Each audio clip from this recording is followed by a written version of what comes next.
Good afternoon, good morning, everybody. Keith Engle here for TGI Sports Talks Sunday Stream of Consciousness. We're live still somewhere in the Caribbean, on the Caribbean Princess. As you can see, we are right in the middle of the ocean where I love to be.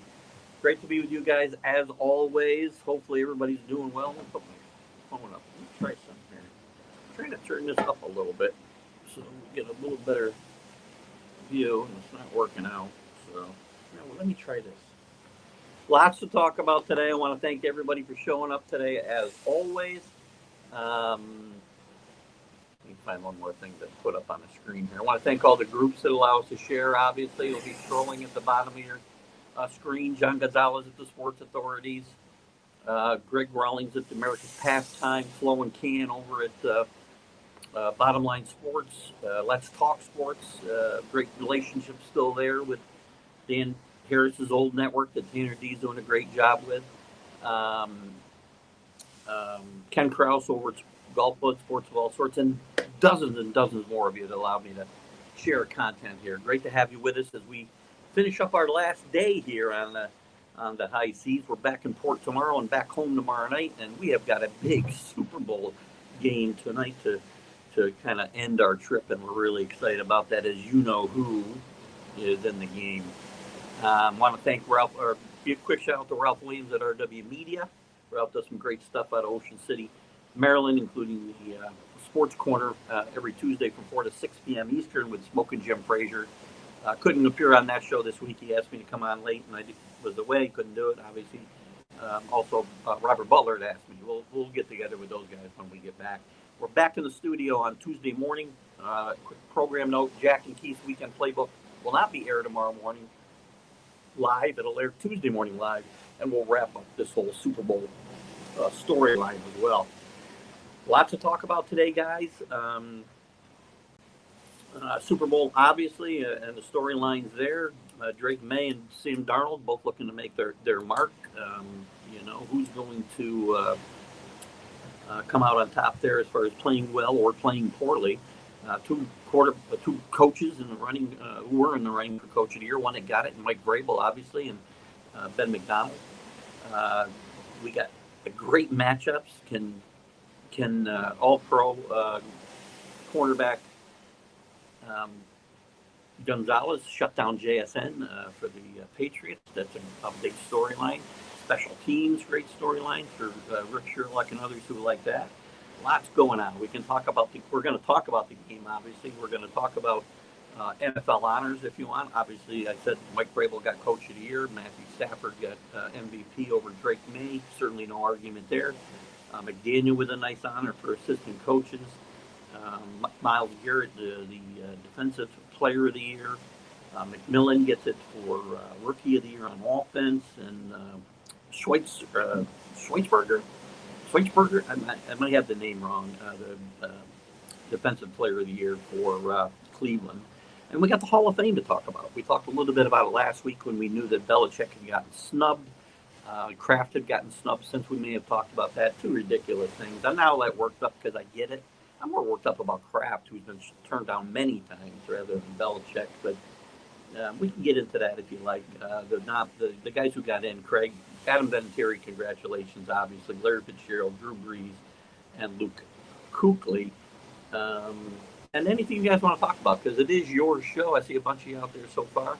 Who's with us saying hello? Rick is saying good morning. Good morning, Rick. Good to have you with us.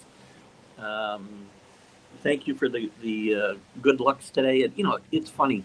This is going to sound weird because you guys got tired of us, right? We're gone for the last 5 years, 6 years. The last time we were in a Super Bowl, 2018? 8 years since we've been in a Super Bowl, I believe. And it feels a lot longer. It really does. And for you guys who haven't been there in a long time or never been there, I know that sounds a little ridiculous and probably trying to get this up a little higher. Can't seem to do it. I'm trying. Yeah, let's deal with it, I guess. Anyway, it's exciting to be back, and I don't have some of the feeling that I had before. This team and this game, and I think I mentioned this last Sunday, reminds me a lot of 2001 and the 2002 Super Bowl. All the stuff that went on that year, obviously with 9/11. The Patriots got off to a horrible start. Drew Brees nearly lost his life getting hit by Mo Lewis. This team feels a lot like that team to me. It's not a great team. I'm not saying it is. All the criticism I've heard that this is the worst team ever in history to get into a Super Bowl. First of all, it's not. But it's not the best. But all that matters is getting here and winning. That's all that matters. Good morning, Paul Spada. Good to have you with us. Big Patriot fan out in Wisconsin, Boston, Paul. Good to have you with us on this Sunday morning. Beautiful, beautiful Sunday morning. A little chilly. It's only about 70 degrees right now, and a little breezy, so it's a little chilly as we end up our day here. We'll have some fun. We'll get some sun. We'll do something during the day to keep us busy, and then it'll be game time before you know it. A lot of stuff going on the ship related to the Super Bowl. Not a big one for that. I don't even know that I'll go to the lounge and watch it. I may come right back to my room and watch it here, quite frankly. I could watch it out here on the what do we call this? The balcony, if I'd like, as I can watch it on Peacock. But we'll see. They'll have it on the screen too. We got a really big TV in the room, so it'll be an exciting day for us for sure. Rick says Roger Craig goes in 2 years. I don't remember him playing with the Vikings, but Roger Craig was a great player. Great player. Hope you guys are hearing me okay too. Let me know about the audio. I know that with the background noise, I was trying to hook up my headphones and I wasn't able to do it before we started. I had it hooked up to my phone before. I can get the. Let me try to do it. You guys let me know about the audio, and I may try to hook up the. Turn that off there in case I want to try to hook it to this. I can probably get the audio a little bit clearer. But Roger Craig, absolutely deserving of being a Hall of Fame in my mind. Two-time Super Bowl winner, I want to say. Now that I'm thinking about it, Rick, I do remember him being with the Vikings near the end of his season. And it's not about, and again, the numbers are one thing for sure.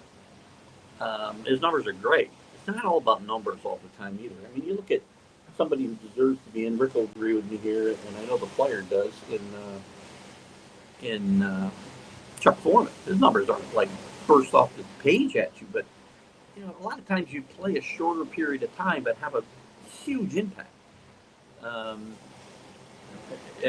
Chuck Foreman played a long time, but played a fullback a way nobody ever played it before. Started catching passes out of the backfield like no other. Roger Craig was a tremendous player with the 49ers. I'm not sure what his numbers were with the Vikings, quite frankly, Rick, but this guy deserves to be in. I don't have a problem with any of these guys that got in. Adam Vinatieri, there aren't a lot of kickers in the Hall of Fame, but Adam Vinatieri 100% belongs in the Hall of Fame. Larry Fitzgerald, certainly no argument there. Drew Brees, you can't argue with his success over the years. And Luke Kuechly as well. Tremendous player with Carolina forever. The ocean's nice and the wind chill is 20. Yeah, I know. It was 11 degrees at my house this morning when I woke up about 5 a.m. and I don't think that was as cold as it gotten last night. We're going to go home tomorrow, and I think the wind chills are below zero by the time we get home at 4:30 or 5 o'clock tomorrow, Rick. So I understand, believe me. Um, so anyway, I'm glad everything's going well. I'm just going to try real quick to, hold on 1 second. Let me see if this connects. Tell me where you guys are hearing me, but maybe you're hearing me better, maybe you're hearing me worse, I don't know.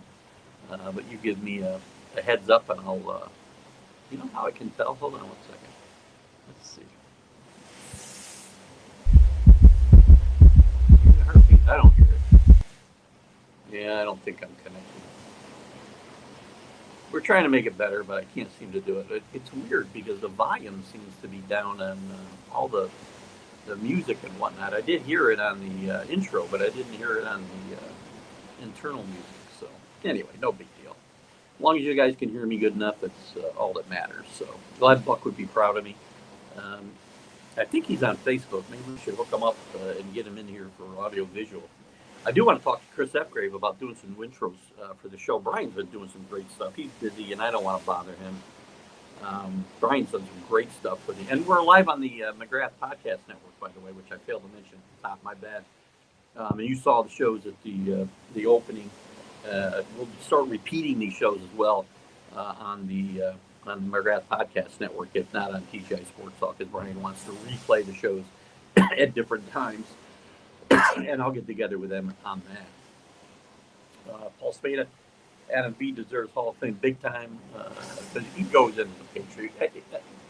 First of all, I don't think there's the same distinction that we have in Major League Baseball where you're wearing a hat. You're getting a Hall of Fame jacket, and I don't think your bust shows anything other than your face and your head. So I don't think it matters. He's a Patriot as a Hall of Famer, without a doubt. You know, spirit for sure.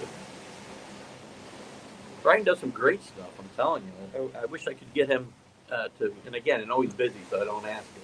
I love him to get some intros for my shows, my and Jack's shows, and my shows that I do on my own as well. I may work on them myself. I might get Chris Epgrave to work on some voiceovers for me, and I'll write the scripts. I can write some scripts. I just don't know if I want to be my voice. Brian does some wonderful stuff, though. Maybe we just have the highlights of me just, with my hand gestures and going crazy and do some music over that. We'll see how that works out. But again, it's your show, so we're going to talk about whatever you guys want to talk about. In fact, outside of football, there's still some news too. Don't forget, we still got even within football, outside of the football and the Hall of Fame and whatnot. Clint Kingsbury has signed on with the Rams coaching staff, and what else is going on? Jim Schwartz is left after not getting the job in Cleveland, and the great Sonny Jurgensen passed away too. I want to send out the rest in peace and a condolences to Sonny Jurgensen's family and friends.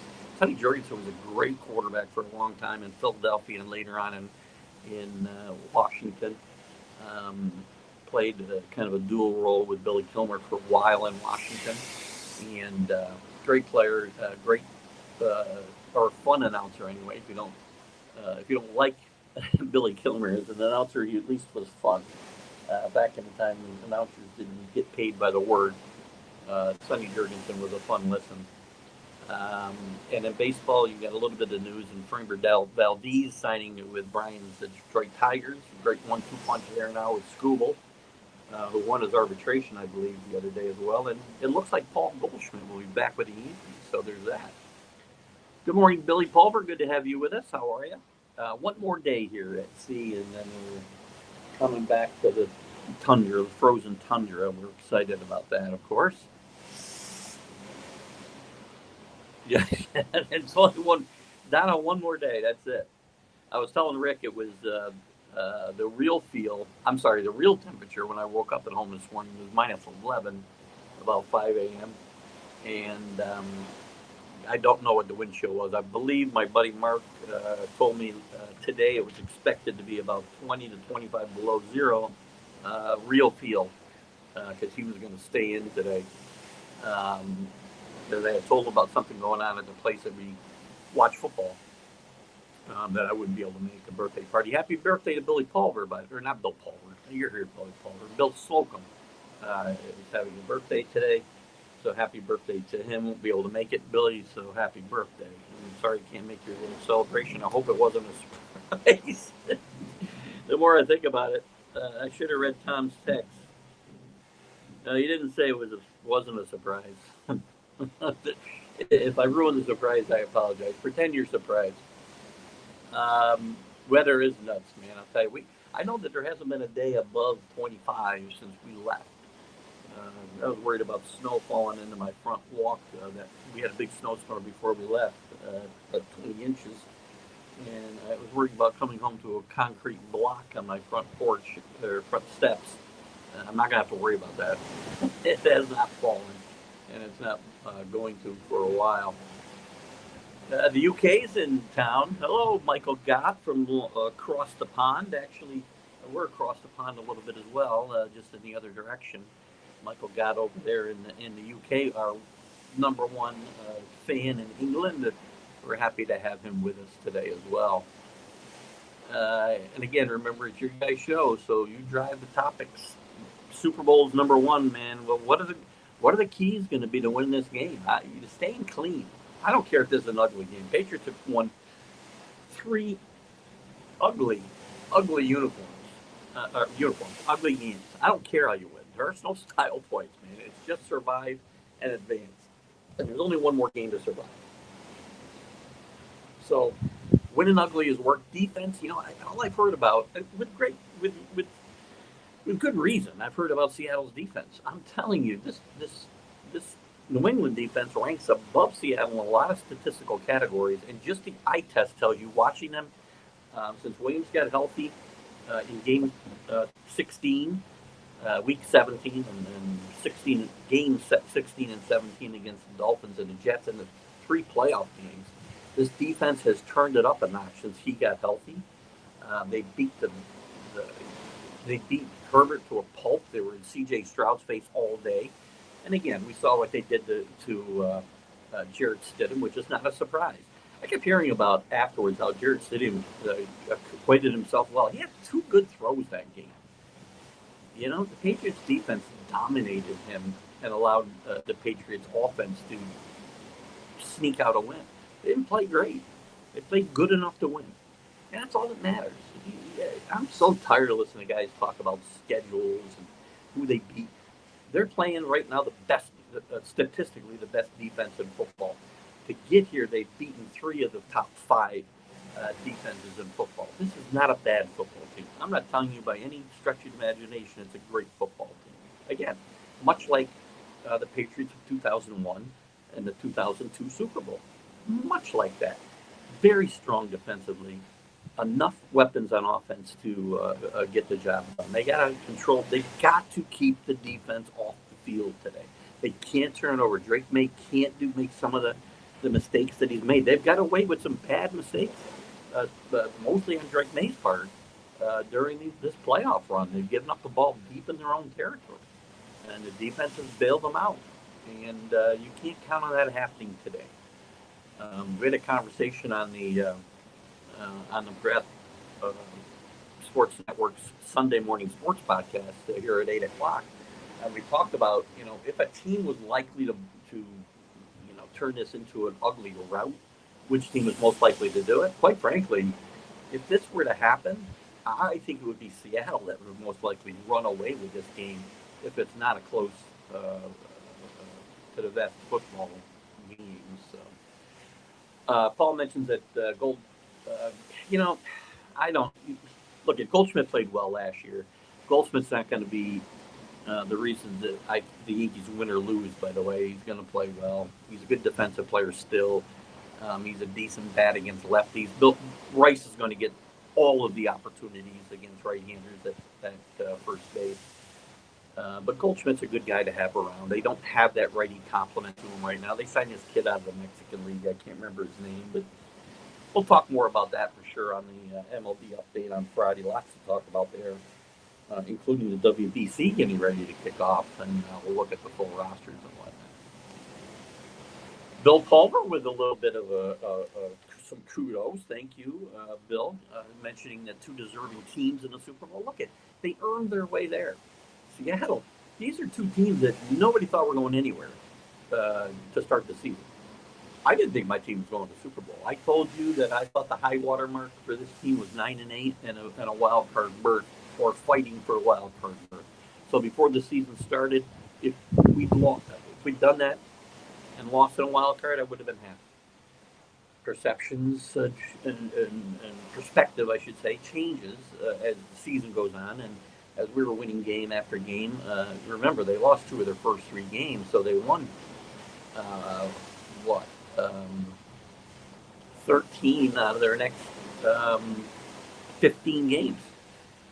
This is a good football team. I don't care who they play. Seattle played in the toughest division potentially in football. So again, great. These are 2 very deserving teams, and I expect a really good football game. This is not a walkover for Seattle. This isn't a walkover for New England. This would be a good football game, and you're going to see 2 really good defenses go at each other. If I'm the Patriots, I'm making Sam Darnold beat me, and I hope Gonzalez can shut down JSN, because that's going to be a huge key to the game as well. So, Billy's right, 2 deserving teams. What's Michael got here? Do I think it'll be low or high scoring game? I predicted the game to be like 26-24, which again to me is a bit high scoring probably for these 2 defenses. But you have to remember, you get 2 pretty good offenses as well.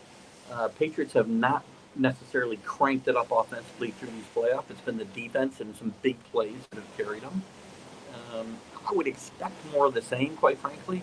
So this game to me could be, 17-14, could be 26-24. One of the guys on the panel this morning looked at it as 38-35. He predicted Seattle on top there. It could be there. I mean, again, these 2 quarterbacks, remember, the Patriots have played in really bad weather up until this point in the playoffs. So the offense has had that to overcome. There goes that. I'm trying something to get this to stand up further. Straighter. Here we go. How's that? Better? That's better. You get to see a little ocean behind you when you get to stand up a little bit. So, anyway. For those of you who didn't see it earlier, I'll give you a little better shot of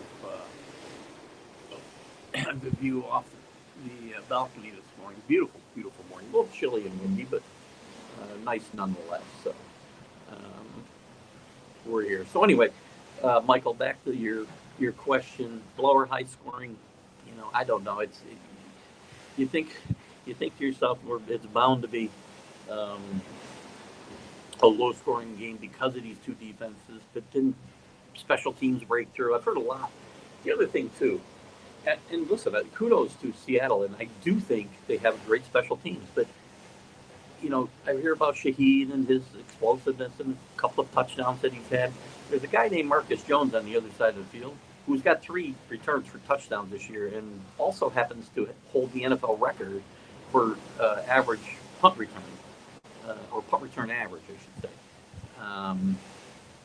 So, look at special teams, and Rick is going to love this. Special teams are going to come into this for sure. So, anyway, good stuff. Billy says tickets as low as 3,500.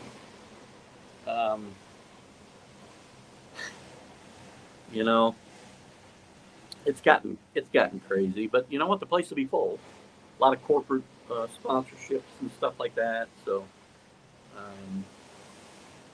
it's funny. Neil thinks of Dramamine. Is the screen going up and down, Neil, like with the ship? I can't see it. I can't see it from where I am, right? I don't see the horizon going a whole lot behind me, but if I were sitting here, you'd see it a little bit. So maybe you guys are seeing a little more than I am looking at the camera from my side. But put a little patch on, Neil, you'll be okay. A lot of patches on this cruise this week. We've had some rough scenes. we cruise a lot. The bad weather doesn't bother me because we're not laying out in the sun, for 8 hours a day. I'm not. We find plenty of things to do. We play games and walk around. Had some great naps, and but we've had some really interesting weather.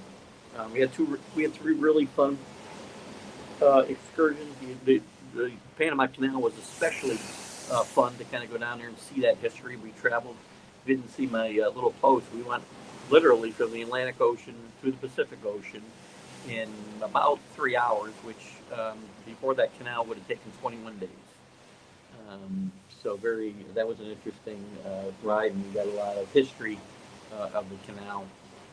How they did this at the time they did it is just remarkable. Again, it rained that day, but it really wasn't bad. On and off, it would rain. It was warm, so who cared? Um, we had one night that was really, really choppy. Not necessarily that it bothered me necessarily because I usually sleep through it. We had a couple of big holes we dropped into. It was an interesting night about 3 nights ago. Probably the roughest night I can remember in all of the sailings that we've had, but we had a lot of fun. So I got no Dramamine for you though, so that's pretty funny though. Yeah, so the game. I mean, look at there's some big keys to this game, right? Um, the Drake May Sam Darnold. Sam Darnold's a great story. I mean, discarded by four other teams. He's the first guy to play on five teams and start in the Super Bowl. Um, and again, it goes back to my previous you know, storyline that I beat to death about the draft and don't draft quarterbacks in the first round because they do not make it to the Super Bowl. Sam Darnold drafted in the first round, but he's playing with his fifth team, guys. 8% of guys taken in the first round since the common draft started in 1966 have won a Super Bowl, and not all of them with their original team that they were drafted by. So, for every Drake May, there's about what? For every Drake May, that means there's nine other guys that never make it. Not good. Well, is that right? My math right? Something like that. Nine other guys don't make it. So this is a big, whoever doesn't make the big mistake is Sam Darnold over the hump. Listen, I give him all kinds of credit because, the story for Sam Darnold, even last year, we saw how he folded in the last regular season game, how he folded against the Rams in the playoffs. He got pressured. He got happy feet. It wasn't good. Well, he got good protection in these playoffs. He played great in that NFC Championship game against the Rams. And if that's Sam Darnold today, the Patriots will have a tough time. But you still have to make him beat you. You're not letting Kenneth Walker run for 160 yards today. You stuff the run and make him beat you. And you hope that Gonzalez can shut down JSN. Now there's some other weapons in Cooper and some other guys around that field. I'm not saying that that's the only way they beat you, but that's the way you don't let them beat you. Those other guys have got to have great games. And if they do, kudos to Seattle. They'll win. So it's going to be great. I think it'll be a chess match. I can probably guarantee there'll be a kickoff on the opening kickoff return for a touchdown on the opening kickoff because I have in a 60-minute pool where you're at the 1 minute mark. Every 1 minute mark, you get paid $100. There's 100 guys in this week. Everybody pays $60. So every 1 minute gets $100. So I have 0-0 to start the game. So to give you a perspective, if they didn't score in the first quarter, I would win $1,500. If they run the opening kickoff back, I get 0. So you can guarantee there'll be an opening kickoff. Probably the first time in NFL history that's happened. One thing I can guarantee today. We got a lot of other stuff going on. We got a futures bet that I made on the Patriots about halfway through the season, plus 31.50. So that's $3,150 to win the Super Bowl. We'll likely bet the game in the cigar box today, plus 4.5. So we got some fun stuff going on besides the game. And by the way, you got to follow money just to win.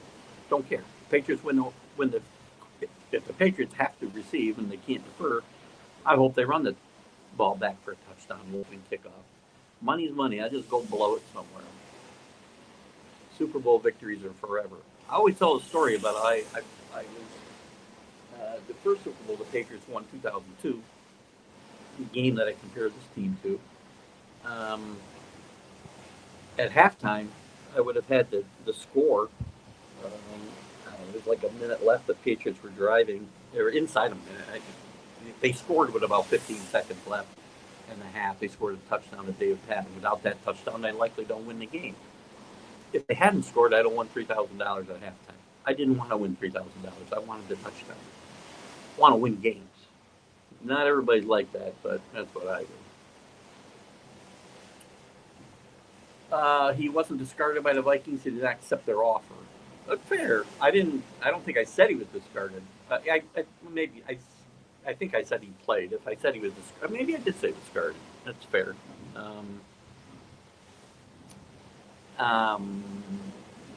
They weren't going to bring him back.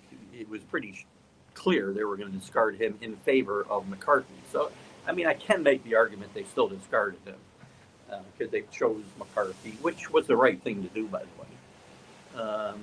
Obviously, this year it doesn't turn out that way, but I'll tell you that I think in the long run they've made the right decision, the Vikings. Because God forbid they would have taken him with the 16th pick, whatever they took him at, discarded him. He went on and went somewhere else. You know, it would have been worse than what they're going to hear here. So it's a matter of semantics, right? But you're right. He didn't accept their offer. That's a fair comment. There's Ken from the Bottom Line Sports podcast. Good to have Ken with us. I'm sure we might hear from Flo today. Ken picks the Patriots 27-24. Thank you, my man. You know what? I got a feeling. So I've been on the ships for a lot of Super Bowls in the last 10 years. One Patriot game, and I can tell you that game there was about 10 Patriot fans. 1,000 Falcon fans, and then about 3,000 Patriot haters. This one feels less. I've seen about 5 Patriot fans. Could be more, obviously. And I haven't seen one Seattle fan. I guess a couple Seattle fans. And most of the people don't seem to care about the football game at all. So it's a little different feel than some other cruises I've been on. So. But we're excited today. What's Michael got here? What's Michael got here? It's an interesting play on Michael's name. Wonder if Mike Vrabel has been on the phone to Bill getting insight on the big game. I'm going to say 100% no. He wasn't asked this question, but he was asked if he had reached out or would reach out to Tom Brady for input on how to approach this game, and he said, we've got this pretty well handled. I guarantee you he's probably not talking to Bill Belichick either. Maybe I'm wrong. One interesting note on the Patriots preparation, Friday in their last practice, after being on the field for about an hour, a little over an hour, which would be the equivalent of first half of football, he sent the team back to the locker room and blared Bad Bunny music for the next hour to simulate the NFL actual halftime, and then brought them back out to practice after that. So Mike is leaving no stone unturned here. Where I just lost Billy. 3150. 3,150. The decimal point is after the 0. So yeah, $100 to win 3,150. Pretty good. Again, that was a mid-season. If I made that bet before the season started, it was plus 8,000. So I wasn't very confident. Usually I have done that in previous years and bet the Patriots on a future bet, but I didn't do it until about midpoint of the season. Hello, Jeremy. Congratulations, by the way, Jeremy, on the interview you had the other day. I know that I didn't know your whole story, Jeremy, and it was very interesting. And you've had you've got quite a story about how you went into um, podcasting and how it ties in with your late son. And our condolences go to you. I did not know that part of your story, my friend, and our thoughts and prayers are with you and you know your family. And I know it sent you in the direction that you're in. You're doing a great job, and you're getting some great kudos. And it's interesting and kind of ironic that it ties into one of my favorite football games, actually, that 28-3 deficit to Atlanta. So kudos to you, my friend, and a great article. I'm glad you're getting some recognition. Um, but Jeremy says this postseason, the Pats average 18 points a game. To me, that doesn't matter. Um, this is a better. The Rams have a good defense. Patriots is better. At least right now, it's better. I get it, and they also, by the way, Seattle played in I think pretty much ideal conditions in all those games, and the Patriots have played in really bad weather uh, for pretty much all those games. If I'm not mistaken, it was all those games. It was certainly the Texans and the Broncos games. So again, um, I don't think that I do not think this Patriots offense is elite by any stretch of the imagination. But if we're going to use this, and the averages are fine, they don't mean anything once the game starts to me. Um, because again, they can get blown out of proportion. All that matters is wins. They both have 3 wins. Well, Seattle has 2 wins to get here because they had a bye, which factors in, by the way, because they're probably healthier. And again, I will make sure in case Danny Fuller's listening, or he will be listening if he isn't already. This is not an excuse. Injuries aren't an excuse. Everybody's injured after, got injuries after 20 or 21 games. Um, Drake May's banged up. Not an excuse. You got to go out and figure it out. Um, Spillane and Landry are questionable, may not play. Next man up. That's it. But I don't, again, there's a lot of reasons why those averages are what they are. I'm not going to get all wrapped up in it. So, and there's the flip side. So, you know, Patriots have been tremendous, and there's no way they're giving up 9 points today. Seattle's going to score, and the Patriots are probably going to have to score more than 18 to win. Would be my guess. But there's also the possibility these two defenses take over this game. It's entirely possible you would see a very ugly 16-13 game. And as long as I was on the winning side of that, I wouldn't care. Again, you remember back to when the Rams and Patriots played, not the one I referred to earlier, just back in 2017, whatever it was. And the Patriots won a very ugly 13-6, whatever the score was. Who cares? How is that not exciting football, watching really great defenses play against each other? And the game can change on any play. You can have a big play to turn that game around in a second. I don't find that boring football. People want to watch Madden football and watch 41-38 games. Go watch arena football. The NFL has those games, and if we get them, that's great. But I don't need every game to be like that. I'm okay with defensive struggles because to me, it puts you on the edge of your seat. One play can turn that whole game around. The Bronco-Patriot game, one play could turn that game around, and it kind of did. So, and I'm not saying Jeremy's saying that's good or bad. He's just putting some numbers up. So that's those are postseason stats because I heard to throw out the regular season stats for postseason.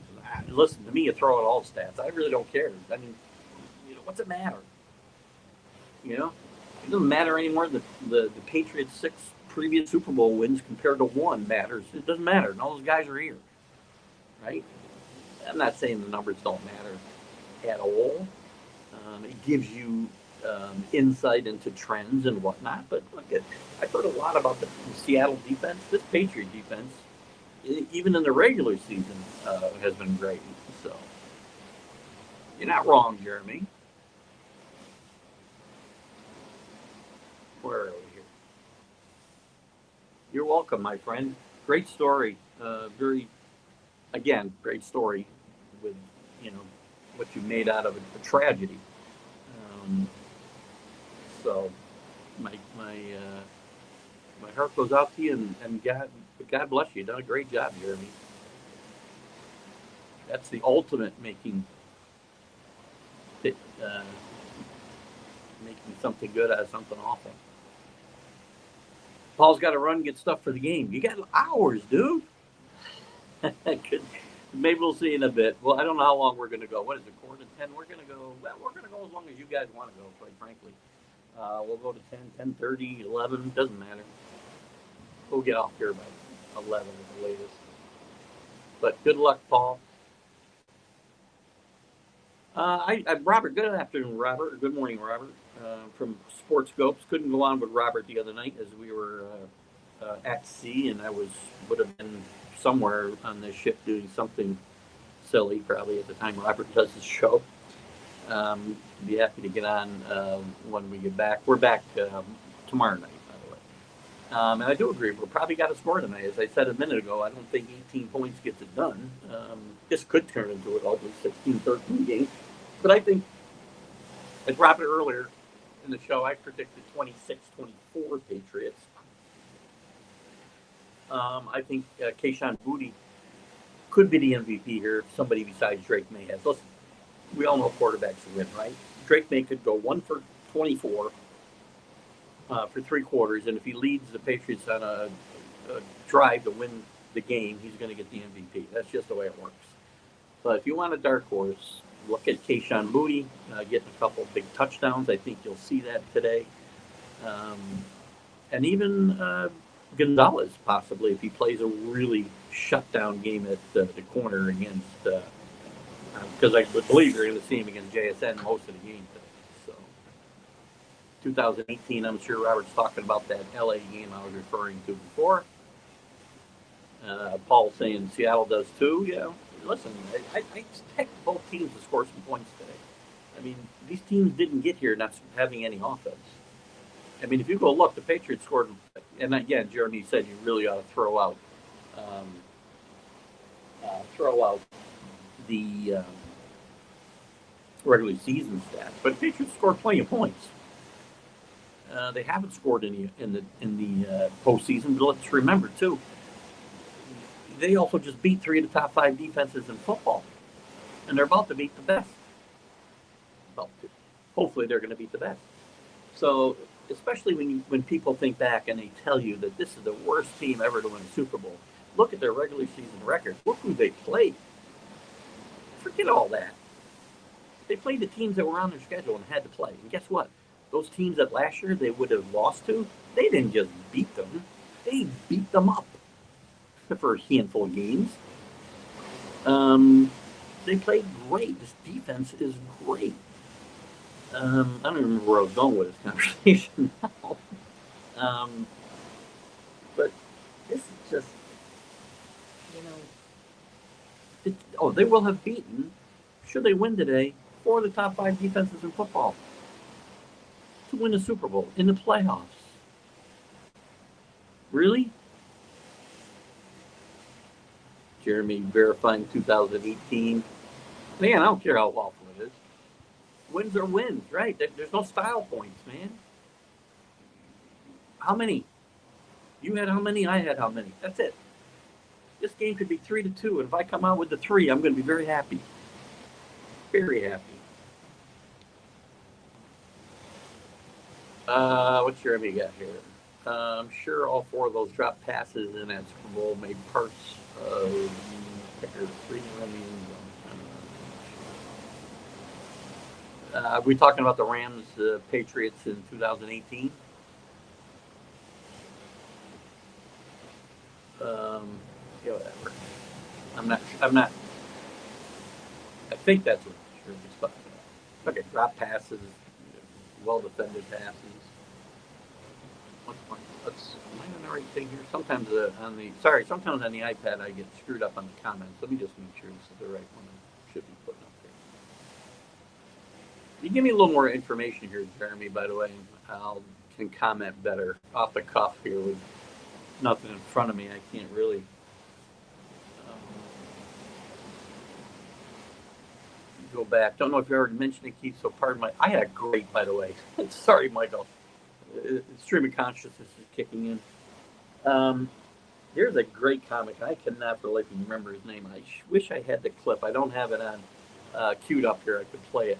He had a great, couple of great bits. He's a Patriot fan. He had a couple of great bits about the Patriots. One of them being about Malcolm Butler and Belichick benching him against Philadelphia and buying a jersey and whatnot. I'll play it for you maybe next week. I'll cue that up. And he had a couple other funny bits as well. At some point, we'll do that. So anyway, Michael, let me get back to your comment. I don't know if it's already been mentioned. Don't worry. It's not ignorant, so don't worry about that. Does the venue play favor Seattle within the West and the stadium the Seahawks know? I mean, I don't think so, Michael. Maybe they might have an advantage due to cleat wear and whatever. I mean, the weather's going to be perfect, I think, as far as I know. Um, Obviously, dimensions are the same. It's not like baseball where you're playing in a different different field setup. So I don't think it really does. The game's played at 6:30. Again, football games in general, I think, are harder to play on the East Coast than they are to play on the West Coast. Harder for West Coast teams to come east than East Coast teams to go west. They've also been out there since Saturday, or I'm sorry, Sunday, I think. Um, so, do I think that's going to be a big factor? I really don't think so. Um, I could be wrong. I mean, tiny little advantages, but it's not like these fields are all so pristine that you don't there aren't soft spots in the field and whatnot, or bad pieces of artificial turf or whatever. I still don't know what you're saying to me, Jeremy. I wish I knew what you were saying to me. And good morning, Robert Butler. They do things a little different in Wisconsin. Oh God, we complain about the weather here. I can't imagine what he's been going through this winter. So late on the Titanic. Oh God. Well, you haven't left yet, dude. How far behind am I anyway? What's that bad? Beat the grocery crowds. I get it, buddy. Don't worry about it. Just kidding, man. I don't have to go do any shopping. It's all right here.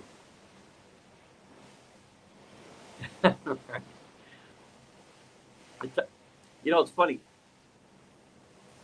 Funny story. Where's that, Roberts? Where's Robert's comment?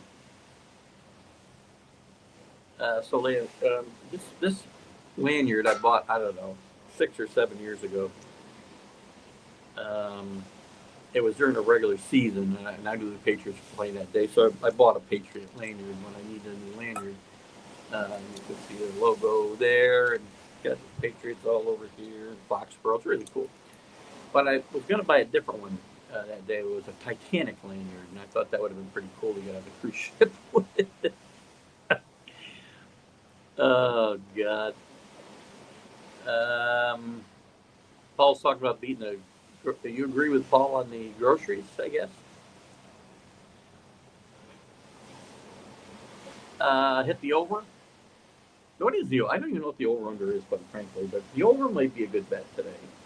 I do think there'll be some points scored, right? And here's the thing, too.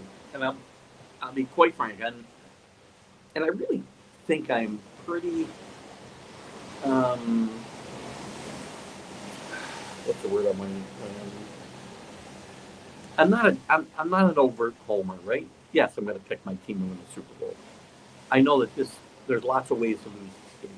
I spoke about this on the Sunday morning sports podcast on the McGrath Podcast Network, our roundtable show at 8:00, and I mentioned it earlier in this show. If this game were to get out of hand one way or the other, like some Super Bowls do, quite frankly, that's more likely to go in Seattle's favor than the Patriots in my mind. If it were to get ugly, That Seattle defense and their special teams could make this. Um, you force some turnovers, you get a pick six, you get this, that, or the other thing, and it could get ugly. But I don't think that's going to be the case. I'm saying if it were to happen, I think it's far more likely to go in Seattle's favor than the Patriots, which would help the over. And, well, this year you have to give it up on the Lions. It's impossible not to. Listen, and Jeremy, you can speak to this too, and I will speak to it here. You know, it's not really about today's game, but listen, we're here to talk about sports, and it's not necessarily all the Super Bowl. That just happens to be the overriding conversation today, obviously. I hear lots of conversation on the show here, and again, people's opinions are certainly all respected here, right in or wrong. Some I vehemently disagree with, and I'll tell you. One I vehemently disagree with is the window is shut for the Lions. It's not. It's not shut for the Bills either. You know, they lose a close playoff game, and the window's suddenly shut. I'm talking about the Bills. You got Josh Allen. You got Jared Cook. No, sorry, your window's not shut. Just you do some tweaks. You got a new coaching staff, which could send them downhill. Yes, that's more likely to be the case. The Lions still have a very good, not great, a very good Jared Goff. They've still got St. Brown. They've still got Laporta coming back healthy. They've still got very good running backs. They need to fix the offensive line. They need some tweaks on defense, and they'll be back. This team's not done by any means. That NFC North next year is going to be a freaking monster. Again, you know, look at Green Bay's not out of anything as long as they have Love and they have weapons around him. Minnesota showed that some great resilience in finishing over 500 this year with the start that they had. Great coaching um, on that team. I think personally, no offense to the Lions, and Dan Campbell, I think they've got the best coach in the division. So I don't think the window's shut on either one of these. Jeremy says anytime score is Henderson, Booty, Walker, JSN, Shaheed, first touchdown score, Shaheed. Hopefully not on the opening kickoff, or my 60-minute pool is dead. So, oh God, I want to win this game, and if the Patriots score, 7 or 14, 21 or whatever in the first quarter, I'm not going to be upset. But I'd love to see it 0-0 to start the second quarter, because that'd be a quick 1,500 in my pocket. Those are good picks, though. I like Booty. I said earlier, Jeremy, I think you were with us, that, right now, my dark horse, the most likely thing is the quarterback on a winning team wins, right? That's normally what happens. But my dark horse MVP is going to be Booty with 2 big touchdown catches today. Both defenses are very good. But doesn't mean points can't get scored. Good defenses do give up points to good offenses, right? And the defenses could score. Again, when I talk about this game being 26-24, I'm not saying I think the offenses may not score all those points. Special teams, I expect to see a special team score, and I expect to see a defensive score today.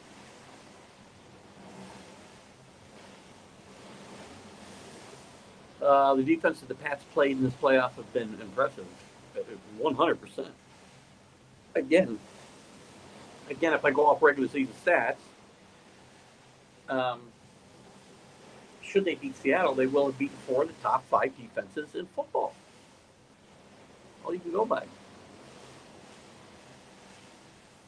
Yeah, I don't remember the specific plays that you're referring to, Jeremy. But listen, it wasn't a well-played football game. I'm not saying it was, but sometimes these closer, lower-scoring games can be just as exciting as a Madden 41-38 game.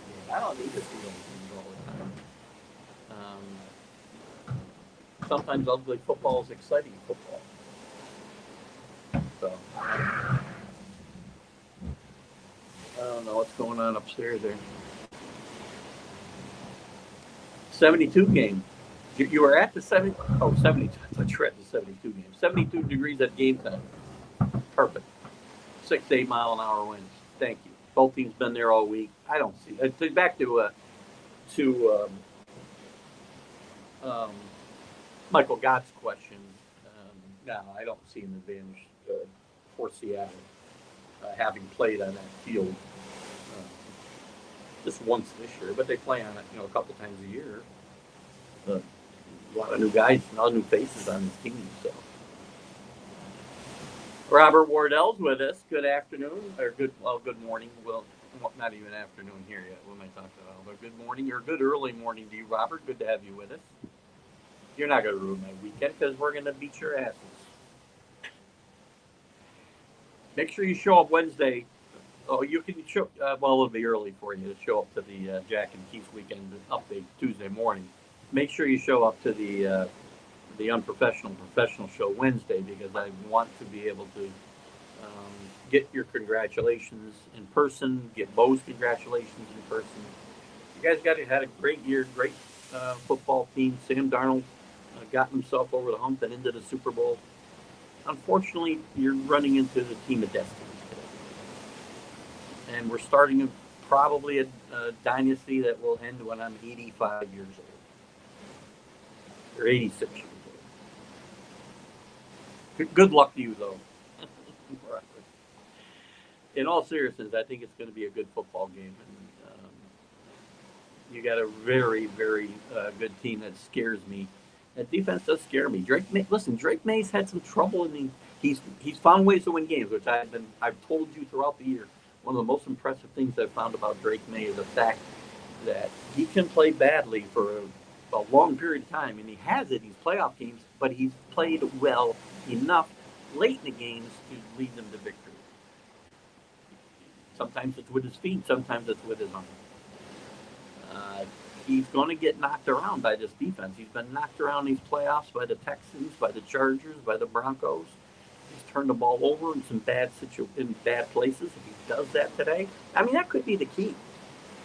Which quarterback makes the bigger mistake? Listen, if Sam Darnold comes out here and plays like he played against the Rams, it's going to be a very difficult task for the Patriots to win today. They're going to have to score a bunch of points. But remember, they didn't run the ball. And I do think the Patriots are going to make Sam Darnold beat them. I know he played well, but I still think the smart play is you make him beat you and take the running game away. We'll see what happens.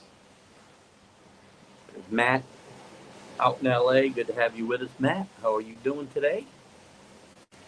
Matt's my Patriots and Yankee card man. Thank you for all those cards you sent me over these last year or so. Robert's got a parlay.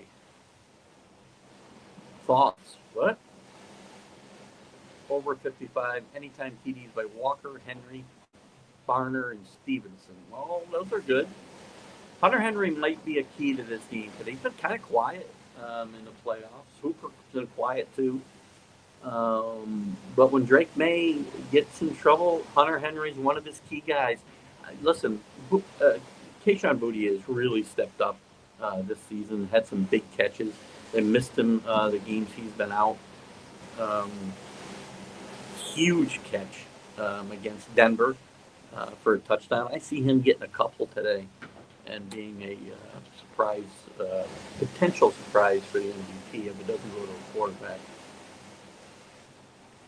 45 is the over-under. You mentioned a score over that. Yeah, I was at 40. What did I say? 26-24. So I'm at 50. And I think the defense, again, I've got 14 of those points, by the way, being scored by special teams and defense. I think one of the special teams scores a touchdown. I think one of the defenses scores a touchdown. That's going to be a huge key. If it's the same team gets both, that might be the key, and that might be game over. I agree. New England not built to blow out the Hawks. I agree 100%, Robert. I said I expect this to be a very close football game. If it were to get out of hand and out of control, I said the same exact thing this morning on the what used to be the Big Football Show, but it's a Sunday morning sports podcast over there on MPN. And I said it here earlier that if this were to get ugly and out of control, it's more likely to be the Seahawks than the Patriots. Listen, I have a very realistic view of my teams, all my teams. Do I? Can I find paths to victory all the time? I can. But I will tell you the way I see it: good, bad, and ugly. Um, what do you got here, Jeremy? 45. I got an early bet plus 4.5 on the game on DraftKings. I can't bet here on the ship because you're in international waters. You can't get the DraftKings. So I made a bet before I went away. Also got a futures bet, as I told you guys, on the Patriots that I made in mid-season. And we got the 0-0 in the 60-minute pool. That 4.5 has really held. I believe it was 4.5 right after the Rams Seahawks game set the matchup. I think it was 4.5. I don't know that it's moved. Again, I haven't been able to check it every day because we've been away pretty much since then. But I don't know that it's moved at all, that 4.5.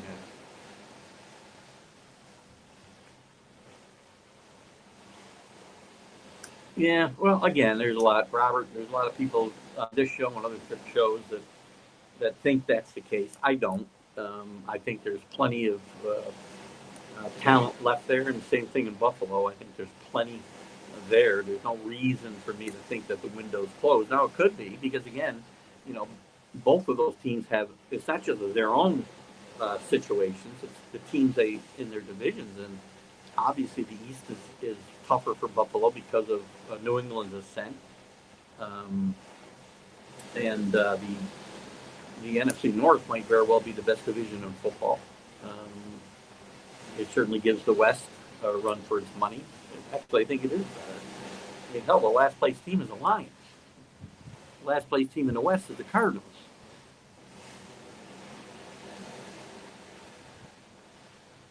I'm not sure what you had off the top of your head. I got my hat. I got nothing else on top of my head. Of course you won't. You never should. I've never given up on my team either. Realistic, but always root for them to win. One thing I won't do, and I don't know how guys do it. I really don't. I guess I understand it.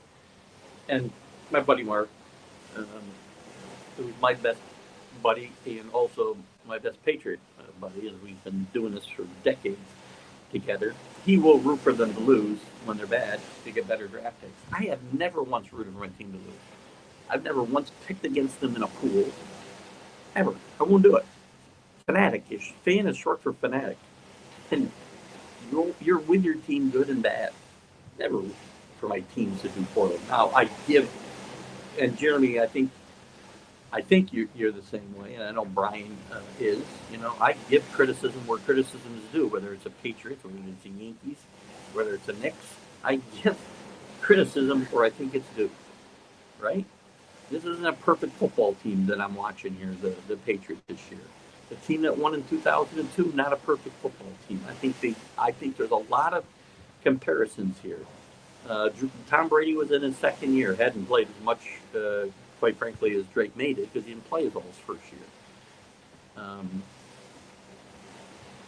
But I see a lot of comparisons. In fact, Drake May be better than Tom Brady was at that point. They both find ways to win games. So again, not a perfect football team. I think I was very critical of the Patriots and some of the things Bill Belichick did his last few years there. That doesn't mean I have less respect for Bill Belichick. It's ridiculous that he didn't get into the Hall of Fame, but I understand how this all works. But he did a lot of things that were detrimental to the team. He did a lot of things that were detrimental to Mac Jones' development when Mac Jones was still the quarterback. And I didn't understand them, and I still don't understand them today. But the best thing they did was hiring Mike Vrabel and change that entire culture. And Mike Vrabel changing his coaching style just a bit. This isn't the Mike Vrabel that was in Tennessee. He said he learned a lot with his experience is there, and sitting out a year and watching some other coaches and how they handled their players and interacted with their players. He's a player's coach, but not a guy who just says, "Oh, I'll let you guys go out do whatever you want." He holds guys accountable too. We saw guys bench Barmore bench this year for missing practices or meetings, different things. But you watch the interaction with Mike Vrabel and players, and the culture that he has instilled there is different than it's been there, even through the Belichick years. Far different culture, and there's multiple ways to get it done. This one has been very effective, and hopefully only gets better from here.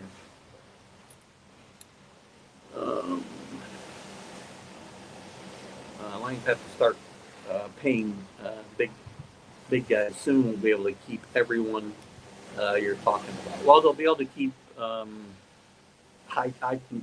listen. The salary cap's also going to go up, by the way, and I don't know their cap situation, quite frankly. Jeremy, I'm sure, can fill us in on that. I don't think it's as good as somebody like the Patriots, who have close to $60 million below the cap before the even raises. And there's no doubt. I mean, the salary cap goes up every year, and teams can get creative as well. And there are ways to keep guys. And I think that they'll be able to keep Goff, who's already signed, I believe, into the future. St. Brown probably is going to be due for a payday. Laporta, I don't know his contract situation, but listen, tight ends aren't making what wide receivers and quarterbacks are. They should be able to keep Laporta. And their running back situation, they should be able to keep, I think, good enough. They have to improve their offensive line. If they don't improve their offensive line, they won't be any better than they were this year.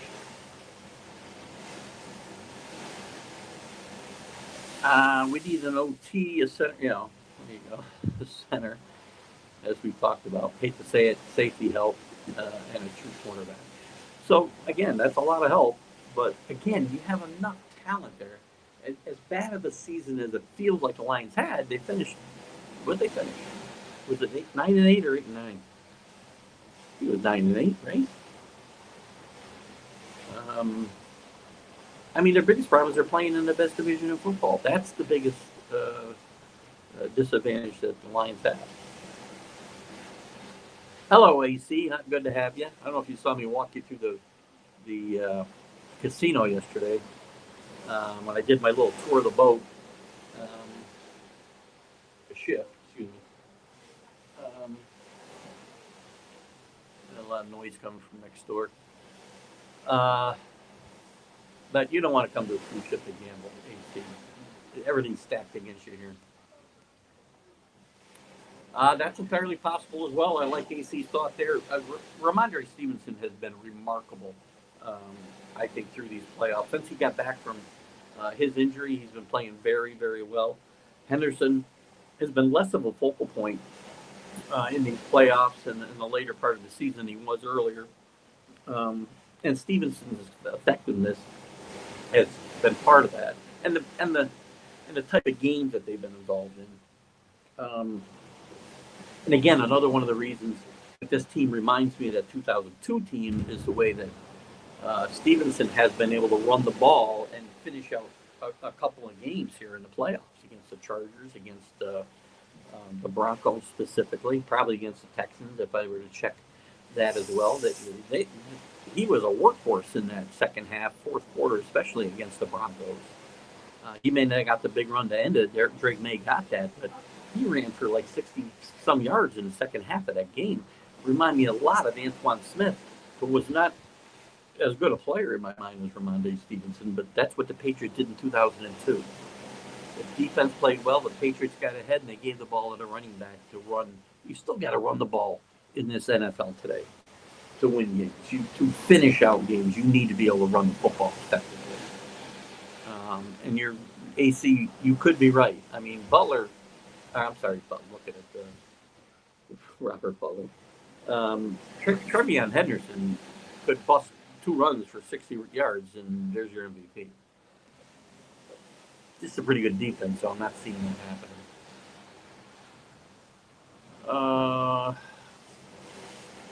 Both have Sharp, I'm sure that is, offensive coordinators with 2 weeks to prepare. I agree 100%. Josh McDaniel, you'll see some plays you have not seen all year out of Josh McDaniel today. Um, and the thing about, and this is like the difference between good coordinators, like we're going to look at today on both sides. You run plays and you do things early in the game to set up something else later in the game. And that's where things that you weren't seeing, you don't see out of some of these teams that have struggled um, to get to the playoffs. Those teams are not, you know, it may look like, oh, geez, why did they do that for a 2-yard loss? Well, it might be setting up something later in the game. Both of these guys are not thinking just, when they call plays, it isn't just what they're looking at the next play. They're thinking about the third quarter in a situation there where they can show that same look and run something different. And that's what I love, especially about Josh McDaniel, who got a well-deserved assistant coach of the year, by the way, in the Hall of Fame awards the other day. Which we didn't talk about. If there's any, I don't have a problem really with any of these awards that came down. Stafford, well-deserving of the MVP. Vrabel, I would not have been happy with any of 6 or 7 different guys if they'd beaten him out. McDaniel, rookie of the year. McMillan, he came out tremendous in that second half of the season. Offensive rookie of the year. The defensive rookie of the year. I'm not as familiar with the kid from Cleveland, Schlesinger. I don't read his name right. I can't read my own writing. Myles Garrett, defensive player of the year. Certainly can't argue with that. And comeback player of the year, McCaffrey. How do you argue with any of those? Maybe you guys have an argument. You can certainly put it up. I didn't see the interview yet. I do know that Crosby's very unhappy. I also know that the one coach, I don't know if he said this on Howard's show Jeremy, or not, but I do know that when asked about the one coach he'd like to play for, this is, I think it was maybe 10 days ago or so, the name like Vrabel came up. I don't think the Patriots are going to be in position to sign or trade for him or pay him, quite frankly, but certainly would be interesting to see Max Crosby on that defense. I do not think he'll be in LA or Vegas next year. I don't think that. I'll check that interview out when I have some time. I could trust the win was legit. First of all, and I hate to go back to this revisionist history nonsense. Here's the thing. Spygate was against the Jets and some other teams. And first of all, let me start with this. Every team was doing this type of stuff. Every team does this type of stuff. And selective prosecution is part of sports, right? We saw it at Michigan. We saw it with the Patriots with a couple of different situations. You can tell me whatever you want. I don't care. The whole thing against the Rams, nothing happened. If you remember, there was a huge article in the Boston, I think it was the Herald. I don't think it was a Globe. It might have been the Globe. I think it was a Globe. Huge front page story about Spygate, how the Patriots had taped the Rams practice session. Never happened. The NFL went back and said it never happened. But you know why nobody knows? Because there was no front page story that says NFL investigation shows Patriots did not take Rams walkthrough. But there was a little tiny retraction on page 47 below the Joe Palooka comment. So don't bring up that nonsense. The win was legit. So I can trust it. You don't have to. I just wanted to say, stop in and say hi. Hi. On your way to Atlantic City. Good to have you. It was interesting to see in our neck of the woods the other day. Like I said, when you stopped at that McDonald's, you were only in like a mile from our house, just down Plank Road, up Route 9, just a little bit from where you were. Hello, Chris F. Grave, our Canadian correspondent. How are you, my friend? Everyone's Super Bowl food today. You're up here with oregano Parmesan bread loaf. Sounds good. To go to breaded barbecue. Unbreaded? Nice. Good choice. I'm sure I'll have some wings today. I'm sure I'll have a little bit of everything on the ship today. The last day here. Good to have you with us, Chris. Chris, I got to talk to you about possibly doing some. I think I mentioned this, and I don't know if I messaged you privately or not. I really want to do some new show intros, and I'm thinking about writing some scripts. I can do them myself. And I was thinking, the man with the voice, I should get to do these intros for the shows. You let me know what you think about that. And then, we have to negotiate a price. We can certainly do that. 2 hours after Jay Glazer made a statement that he knows Max wants out, he literally said he had not talked to anyone. He works out to get healthy on the field. He barely left his house except to go to the team facility. Well, he can say what he wants. Jay Glazer, I'm not even talking about Glazer. I don't even know what Jay Glazer said, quite frankly.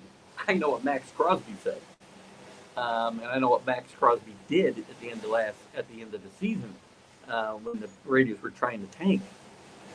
Again, the eye test means something to me. Read between the lines. There's no doubt in my mind Max Crosby wants out of that. That's an awful situation. How Clint Kubiak takes that job is beyond me. That's a career killer. Where's the talent there? Besides Crosby and Bauer, they got a decent running back. They got no quarterback. They're going to have a rookie quarterback who's not ready to play in the NFL. That guy's not ready to make an impact next year. And Clint Kubiak or not, if I'm Clint Kubiak, I sit and wait for a better job. I go the Ben Johnson route, and I wait for the perfect job. I think it's nuts what he did myself, but what do I know? I didn't even know what Jake Glazer said, quite frankly.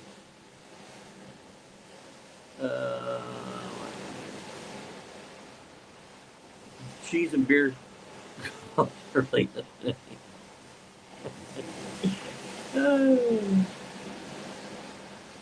Not here, didn't I can tell you. Wow, we went to a steakhouse last night. Oh, God, I had such a great. I had Nolan Ryan beef. Oh my God, to die for. I had a ribeye that was just so freaking good. Melt in your mouth. Oh, you got to pay extra for the steakhouse, but we had a great meal. A lot of fun had there. The Seattle defense is a scoring defense. Absolutely. I said somebody will score. So the Patriots, by the way. Marcus Jones has returned two touchdowns two for touchdowns. I think Davis has a touchdown maybe in the playoffs. Both these teams score on defense.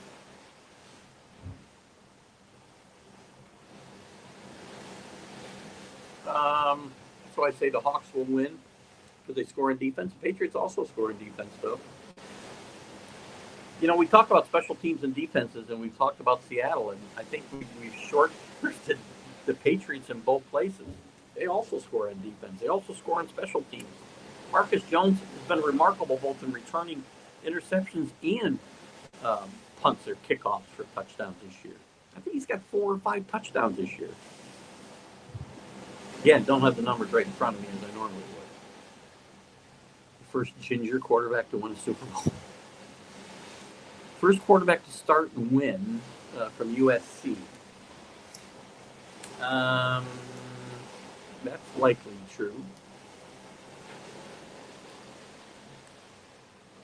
None of that's happened yet, of course. I mean, he'll be the first to start. I mean, he is the first ginger quarterback to play a Super Bowl. But there's Danny Fuller, a little late this morning, but good to have you with us out there. Still early on the West Coast. What time is it? Is it 9:22 or 10:22? What time is it? 10:22. So the time on my iPad has gotten turned to the right time. My phone is still an hour ahead. I have no idea why. But good morning, Danny. Great to have you with us on this beautiful day here. Let me show you one more time in case anybody coming late. So beautiful out there today. Gorgeous morning. Great to have you with us. Everybody welcome Danny in, our local hero. What do you got, Robert? Tight ends are the Hawks' weakness. They have big games against, usually against the Hawks. Henry will be leading receiver in the Patriots win. Did I read that correctly, Robert? I do think Henry will have a good game today. He's been very quiet in the playoffs, but Drake, he's one of Drake May's, you know, him and Hooper both have made big catches. But and also don't forget the fact that Mac Hollins is back and healthy is a huge deal for the Patriots. Um, as he doesn't make a lot of catches, but every catch he seems to make is huge. And him getting back for that Denver game, he didn't have a big um, presence, but he made one big catch in that fourth quarter, so or third quarter, I guess it was. And always seems to make a couple of big catches in every game. So watch out for the Mac Hollins effect here as well as Hunter Henry. I agree, but I think all of that, them having better games, also opens things up for Moody a little bit to get those two big touchdowns that I mentioned.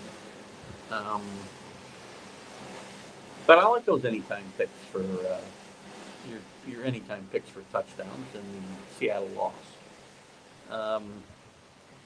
I was just going to mention something else while we were talking about this. Oh, by the way, one of the prop bets you can make is whether Mac Jones comes into the stadium today barefoot, which I think is a no-brainer. There's no way he does. He does it if he does it in New England in the freezing cold. He's going to do it in St. Clair.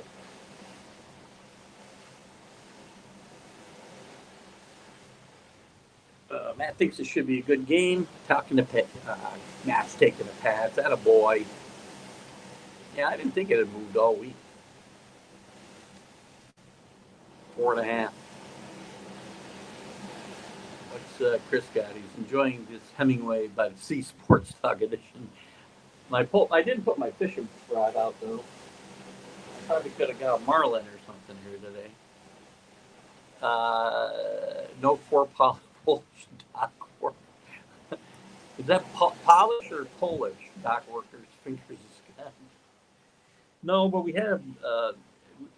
I haven't had a bunch on this ship. I had a little more bourbon than I've had normally last night, and that'll be it. Today I might have a few beers, not too much, because tomorrow we're out of here early and we're not flying home. So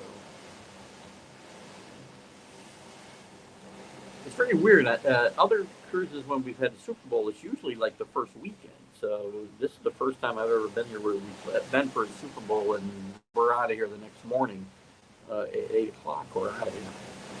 Robert, talking to Jeremy Keith on the over-under, top of my head, comment over-under. Oh, I got you. I lose track sometimes because you guys are so great, so many comments. And remember, I do this all the time. I got to thank you guys because the support you give this show, both viewing and commenting. This is what I wanted this show to be, and it took us a couple of years to get where I wanted to be, and it's been just awesome these last 4 years. Your show.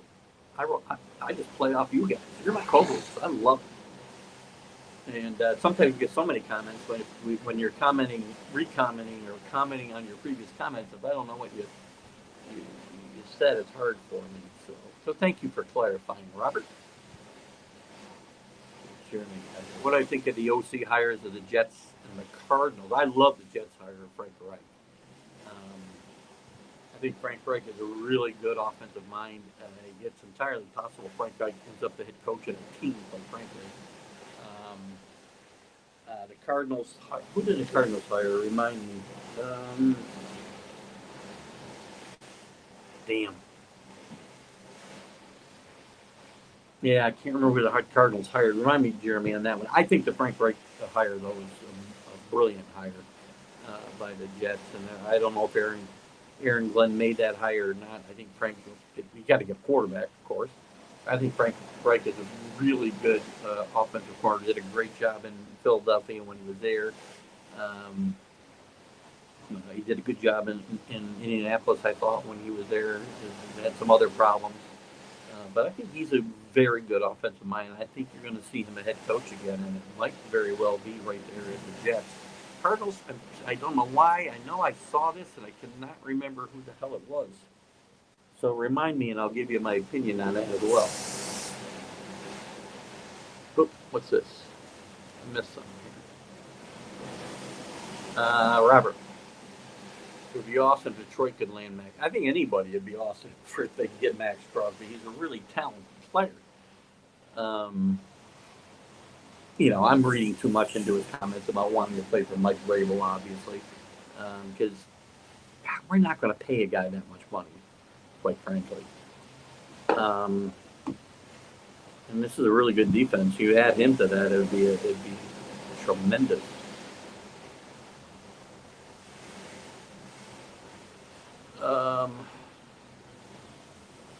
What do you got here? Yes, you have, Jeremy, and I appreciate that. A lot of you guys have been here since the beginning. And I've been doing this show now since 2020, so it's really been 6 years. When I say 4 years, the first couple of years doing this particular show, I did different things, trying to get the format where I wanted it, and I finally just let you guys kind of run with it. And once you guys really started controlling the conversation, I played off you guys and just made comments and told you how wrong you were with the statements that you put up there. I'm kidding, because I'm as wrong as anybody. And one thing I will always tell you guys is when I'm wrong. This isn't a Mike Francesa type thing where the tape disappears when you're wrong about a prediction or you're wrong about something you said. When I make an erroneous comment, you'll know all about it. And I make a lot of them. What I always tell you guys, right? I go by Billy Packer's old axiom that I'm often wrong, but never in doubt. So that's that. But we appreciate you guys being here. A lot of you guys have been here since the very beginning, 6 years ago. Jeremy, you've been around a lot of that time as well. Well, did I miss a bunch of comments? If I did, I apologize. Hold on. I think I did. Let me go back. As a Pats fan, how do I feel about Tom Brady? Yeah, to me, I'm not. It's been a big deal in New England. Is it a slap in the face?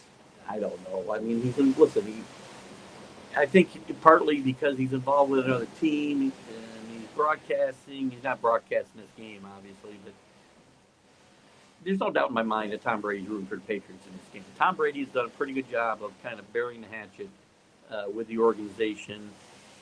Bill Belichick.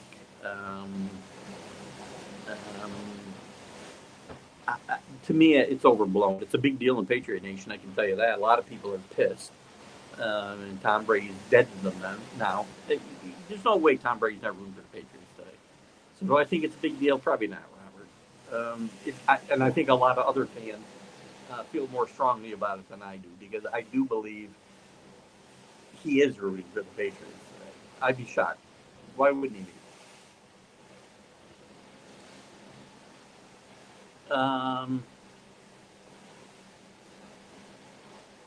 Good morning. If I miss a comment, tell me. I'll go back and look. I think the Jets with Frank Reich might work. Oh, Nathaniel Hackett's the other guy? Yeah, I mean, I'm not a big fan of that. Nathaniel Hackett worked in Green Bay when you had vintage Aaron Rodgers, and he had weapons all over the field. I think you saw in New York that he was a failure, and I don't think he's going to go any better. I mean, to me, I still like Marvin Harrison Jr., but the quarterback situation is a mess. I don't see a lot of weapons there. I just don't think they're going to get done. I think the Cardinals was the worst job to take. Maybe the Raiders, but the Cardinals may have been worse than the Raiders, quite frankly. So yeah, that's a bad hire. And I guess I had missed that because I didn't know that was that. The Toronto Argonauts camp is going to rival Woodstock in capacity. They've been signing new player or two every single day for the past 2 months. Chris sent me an interesting interview with Doug Flutie about the changes. I didn't know they were making all these changes in the Canadian Football League, shortening. I'm on low power here. I'm going to lose this in a little bit. I wonder if I can get them. Hang on, guys. Stay right there.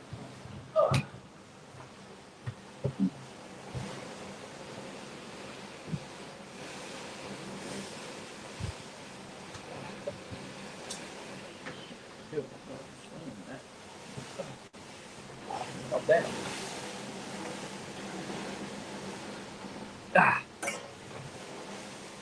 Power cord just reaches. How about that? All right, we'll be good for a little bit. Anyway, Chris sent me a interesting interview with Doug Flutie talking about changes in the Canadian Football League, which I haven't watched in a lot of years. I used to like it, and I liked the differences between the NFL, the 110-yard field, the really huge end zones, and a couple things I took away from that is they're going to shorten the field to 100 yards. It's not going to be as wide. It's like I don't know, 50 yards wide. How wide is it, Chris? But they're supposed to shrink how wide it is, shrink the length of the field, shrink the end zones, which are huge. One of the when I did pay attention to it, one of the things about the game that I liked is that it was different, and it won't be different anymore. So I don't know what they're thinking about. He told Cowher he does not want out. Fair. I still think he can say whatever he wants, and guys often will make comments or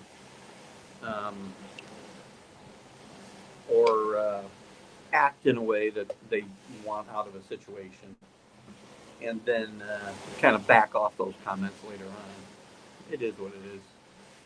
If he goes, he goes. I mean, I want out of that organization. To me, they're not going to win as long as Mark Davis is in charge here. That thing has been dysfunctional forever. When's the last time this team made the playoffs? I think they made it. Oh, they made it when the Suchi, what was his name? The special teams guy was the head coach, and then they didn't rehire him. Knucklehead. That organization was on its way down then. I believe they lost in the playoffs to the Bengals, if I'm not mistaken.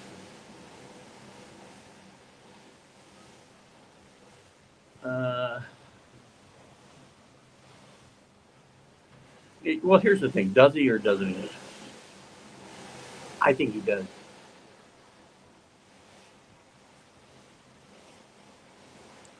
Three restructures and the Lions will have money, 9-8 finish. That's what I thought. Yeah. Listen, I think we write teams off. If you don't have talent, you're still going to have a chance. When you start going 4-13, and you know things are bad. Patriots had that. Patriots blew it all up. Patriots made some big moves this year. And if they come back next year and they go, 9-8, I'm not going to tell you that their window's closed. Drake May will be 24 years old. He's the second youngest guy to start a Super Bowl. Who was the youngest, by the way? Because I didn't look this up this morning. I'm assuming it's Dan Marino. Lions and Vikings both at 9-8. That's what I thought. Remember the Packers? What time is it? I'm far behind them. I'm not bad. I should do this from a cruise ship all the time. I'm usually a good 20 or 30 minutes behind by now in comments. Remember the Packers had 9 wins and they were in second place. Yeah? Look at it. I'm telling you, I really believe that's the best division of football. Because, again, I don't think the Lions are done. The Bears are still on the ascent. They're going to get better in my mind. Vikings, people want to write off J.J. McCarthy. I'm telling you, those people are wrong. We give up a quarterback so fast. Right? How many games has he played?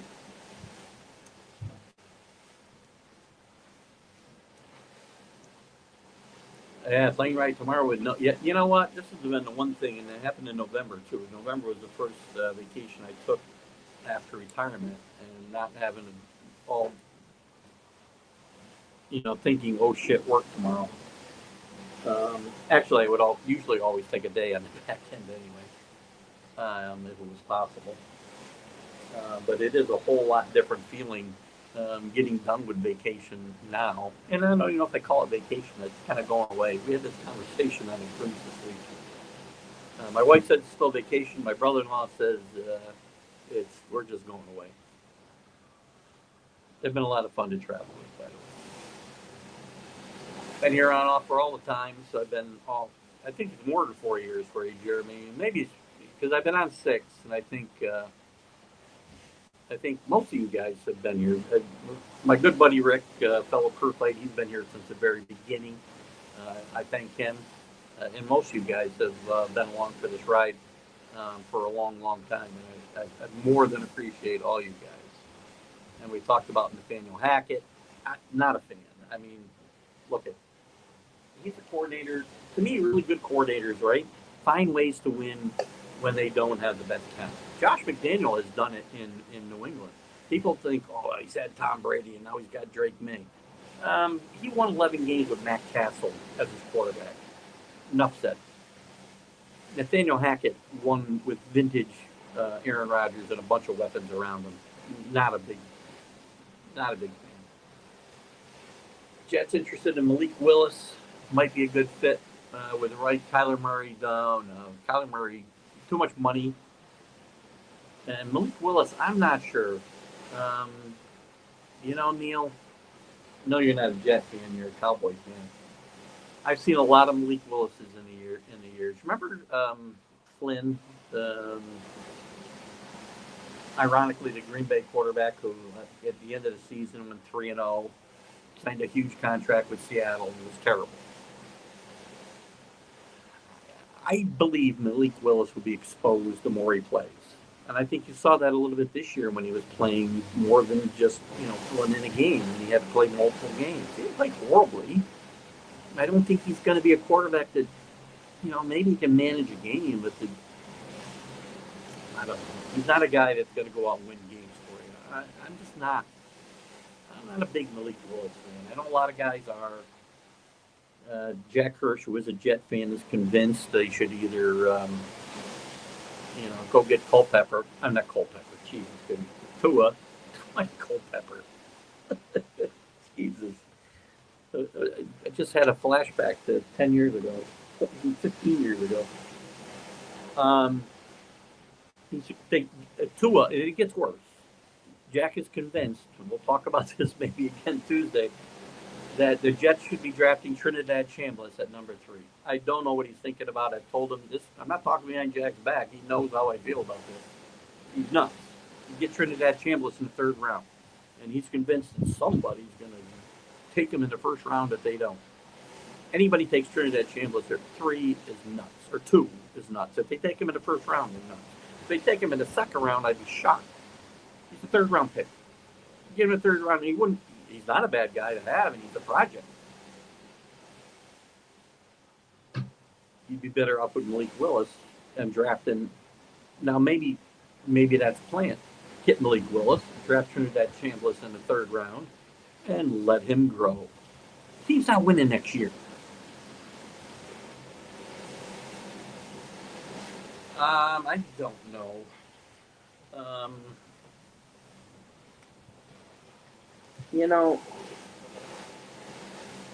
Pickens disappears too long. I mean, Pickens had a really good year in a walk year. He's a guy that I don't know that I would be trusting once I give him a big contract. And in fact, this year in his contract year, he had a good year, but he had a couple games where he just disappeared. I'm not a huge fan of Pickens. I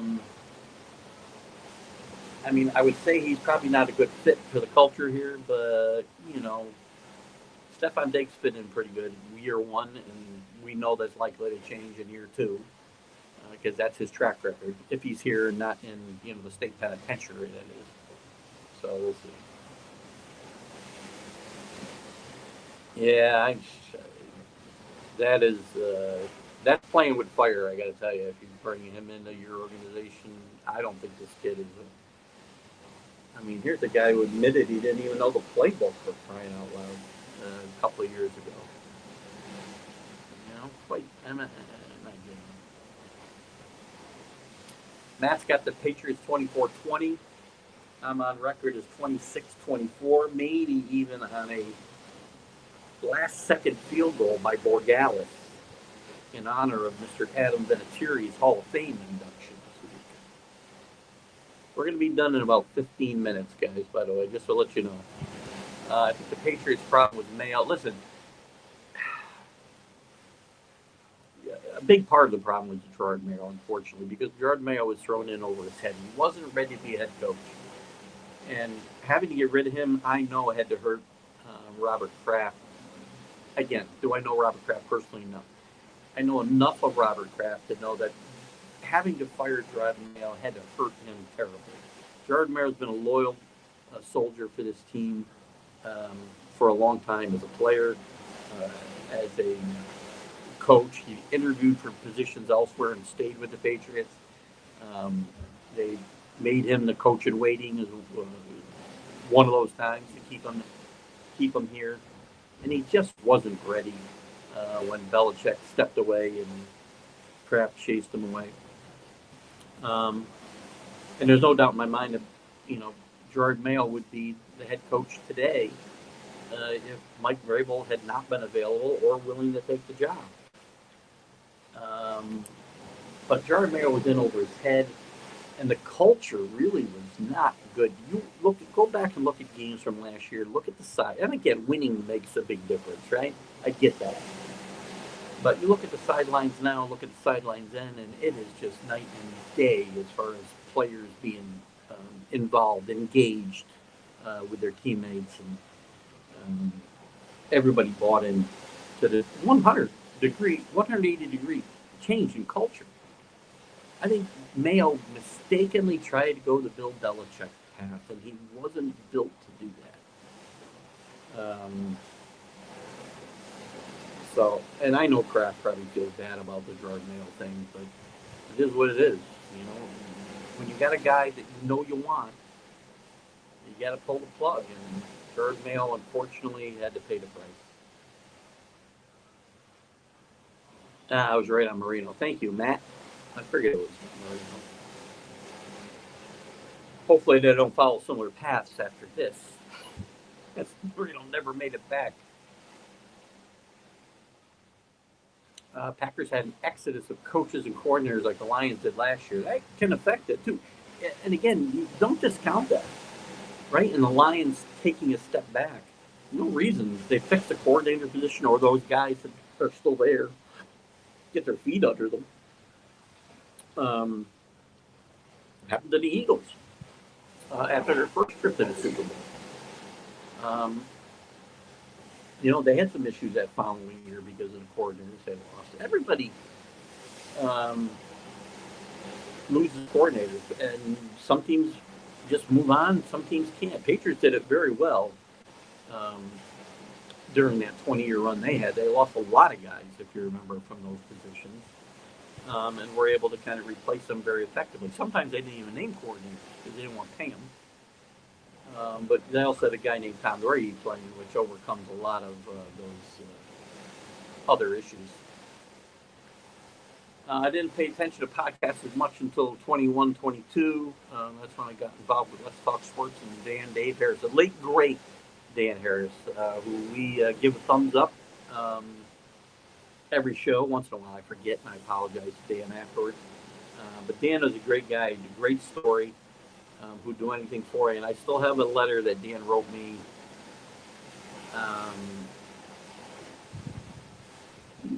just before he passed. I may not have gotten it in the mail until after he was gone, quite frankly. And as I think about it, I still kind of get choked up. He and I had a great relationship. He asked me to come on the show one day, and we had a great relationship. As I know, he had a lot of guys and got them involved. Maybe got you involved. I know he did with Jeremy.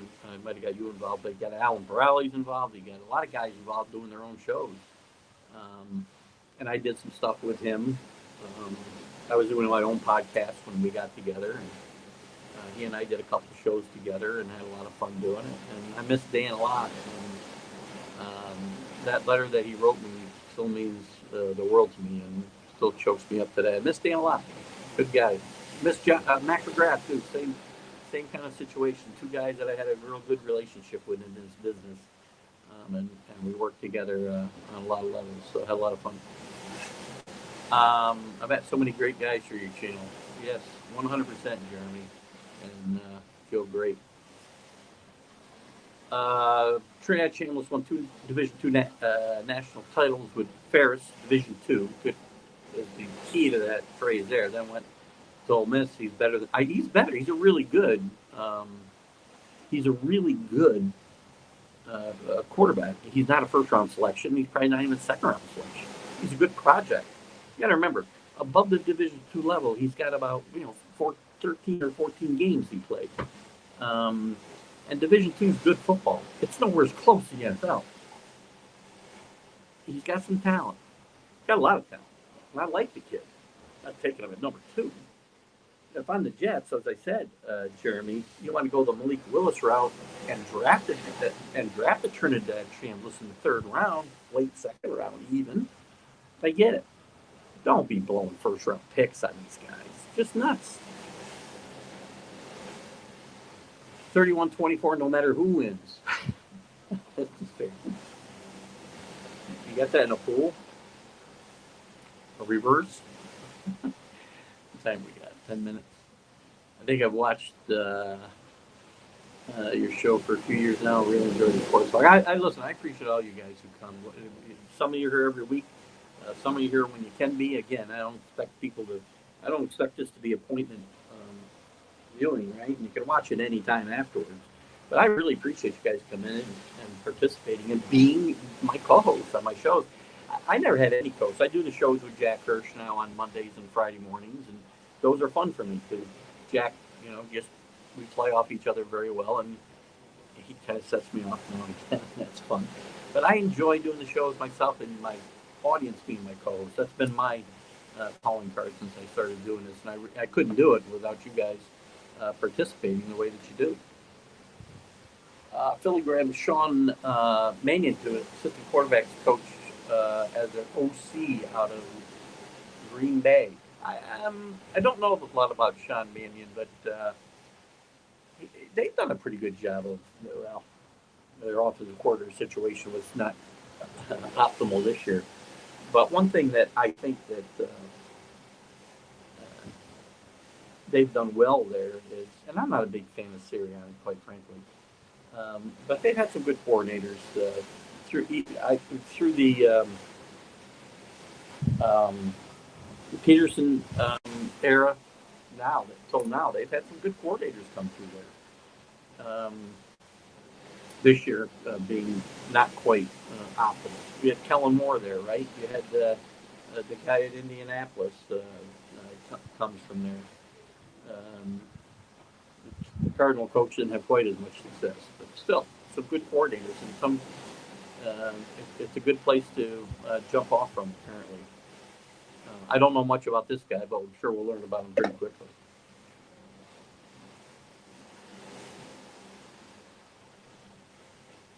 Dan was a really Dan did more for people.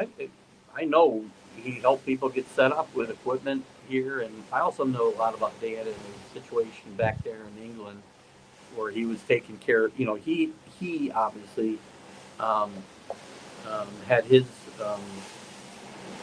health challenges, and but he was taking care of his entire family back there in England, and I don't know, quite frankly, whatever happened to any of them once Dan passed here. God, what's it been? 2 years, Jeremy? I feel like it was 2 years in October. But real good guy, and I had a special relationship with him. Enjoyed him a lot. That's a good call. And he's got the same. Listen, I like Diego Pavia, and I think he's a great college quarterback, just like Johnny Manziel is a great college quarterback. I do not think he's going to be that good at the next level. I do not think he's a first round or second round or third round draft pick, or Manziel was. But he's also got this, he's got the Johnny Manziel attitude right now. And that's not going to help him get number one drafted, and it's not going to help him, number one, get a job, keep a job. But I agree with that. It's a good comparison, I think, Jeremy. I love if you look at 2 hires on offense for Detroit. Drew Pensing, run first. I like this guy. I like Drew Pensing as well, by the way. Heavy 12 and 13 offensive formations. If Dan Campbell should take over the play calling again, Dan Campbell's going to get himself fired. I like Mike Tafton too. He's very good. He's head coach material somewhere as well. Problem is when you go to KC, you kind of get overshadowed by Andy Reid. That's what happened to Eric Bieniemy. He's back with him. People wonder how much you're responsible for that offense and how much Andy Reid is. So.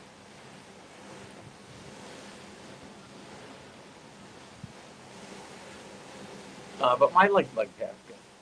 He thinks the marriage that will keep Dan Campbell as a field general and not calling plays. Dan Campbell needs to be, the CEO, the field general, if you will.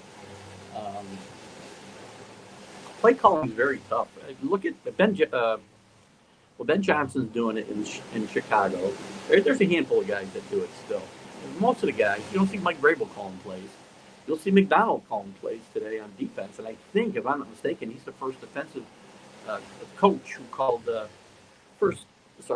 head coach who's called defensive plays in the history of the NFL in Super Bowl. So I like some of those picks or those hires. 2 years. He passed shortly after his birthday that year. Yeah, I thought it was 2 years. Time flies, man. I used to chat with him on WhatsApp, whatever the hell that thing is. And one day he was just gone, unfortunately. And I got that letter. I know I got that letter after. No. Goldschmidt's not making team USA. Did he? I haven't seen the final roster. We're going to talk about that, Matt, Friday on the MLB update because I'm a big WBC guy. Goldschmidt's about to resign with the Yankees as that right-handed side of the first base platoon, so we'll see how that goes. I did not see where he made the WBC team, but if that's the case, he's not going to play a lot, I don't think. Harper's on that team. But he's a good veteran presence, I think. And I think the U.S. has a really good team this year. And I like Mark DeRosa as the head coach, too, by the way. Or as the coach. So, all right, guys, I think we're going to call it a wrap here today. Great job. I appreciate all you guys tuning in here while we're at sea. Again, our last day on the Caribbean Princess. As you can see one more time, the Caribbean is we'll be sailing into the northern Atlantic here pretty soon. Hang on, we'll get this. Remember how everyone said that Pat Mahomes in the draft was assistant quarterback with 4 mechanics coming out of Texas Tech. Didn't Kuiper say he'd be the worst? I don't remember what Kuiper said because I don't listen to Kuiper, quite frankly. Same guy said Tom Brady shouldn't have been drafted. That's about the time I'd stopped listening to Mel Kiper. So that tells you how long I've been listening to him. Patrick Mahomes has done all right. Not everybody can get away with it. He's not wrong. Look at Cam Ward's got some bad mechanics problems in Tennessee. I don't know that he's going to overcome them the same way Patrick Mahomes has. Some guys can, some guys can't. He still is not the prettiest guy out there, but he's the most effective guy out there. And again, we talk about windows closing. Kansas City's window's not going to close until Patrick Mahomes isn't playing quarterback there anymore. That's just how that goes. Anyway, guys, last day here. We'll be back in the studio on Tuesday morning with Jack Hirsch on the Jack and Keith's Weekend Playbook, 8 a.m. It won't be our normal Monday morning show because I'll be traveling. But we'll be back on Tuesday morning to wrap up this Super Bowl. Thank you. But this is the last day, Jeremy. We've been here 13 days. We're out of here, and go back and lose the weight I gained. So, you guys have a great day. Keith Engle for TGI Sports Talks Sunday Stream of Consciousness. You guys have a great weekend. Bye-bye. Take any music to play. Hopefully you're here. We'll see you later. Bye-bye.